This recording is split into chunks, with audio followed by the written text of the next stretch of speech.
TitleMatchNetwork.com. You mentioned in your book, and like you were a preacher when you were 19. Yeah. And now you said you found God again. You're religious right now. To a point. To a point. Yes. There's a lot of wrestlers today saying they found God. Yeah. Doing little tours and everything like that. And yes. How do you know if people are sincere or not? Because there's a lot of people You say don't. it's taking the money. You don't. Right. You do not know who is sincere and who is not. Is there anyone you can name that you don't think is sincere? I don't know about the boys. Right. I can't say that about any of the boys because I really don't know. I just don't trust these. And now I'm very soured on organized religion like Benny Hinn, laying the hands on you and people taking bumps, and so I've been very vocal about people like him who are nothing but workers and make huge amounts of money. Benny Hinn sells out the car, dude. It's becoming a business. It's not like it's a business. Yeah. Oh, it's a huge business, and there's no sincerity in it. You get the wrestling promoters who are trying to use the guys for cheaper prices with the religion background. Yeah. And Benny Hinn throwing his jacket on people taking bumps like 7 or 8 guys on the staff, like the holy anointed jacket. This jacket's anointed. Whew, throws on the sports jacket, and 10 guys take these giant bumps. Sounds like a pay-per-view event. Yeah. So that's sour, A lot of people say Dibiase is fake about it. Do you believe that? I have heard that. Yes, I will go on record as saying I've heard that from some of the boys.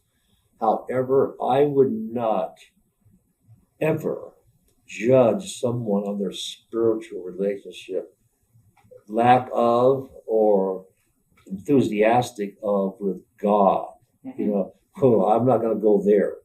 Who am I to judge? You know what I mean? Right. But I know that there's a lot of skepticism among a lot of the boys because some of the boys are doing the religious deal. I think a couple guys smoked a joint somewhere, prior to a service. Well, they said Marty Jannetty was doing like crack before like service. Oh yeah, there you go. Yeah.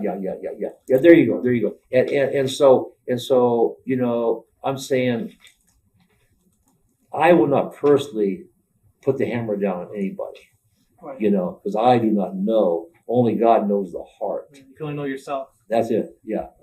So you're foolish to, even though you see a guy doing crack or who knows what's in his heart? He might be going through hell, right, with his personal life, especially with addictions. Yeah. What can you say? Speaking of it, what can you say about your battles with drug abuse that you haven't already said? Oh, nothing except that it was hell, man. The drug addiction and the is like I didn't realize I was so weak emotionally. I don't know what happened for me to start. Of course, I've always abused steroids, and I always took speed.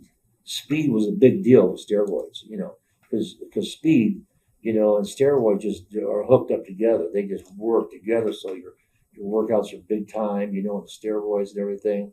And but I never, I didn't even take downers when I was in Minnesota. I drank a little wine with dinner, when I had my run there in Texas and into New York. But man, when I crossed over, and you get addicted to these downers, man, it feels good. Somas, you get that buzz going there, so it's a tough deal, man. Gotta be careful, man. TitleMatchNetwork.com.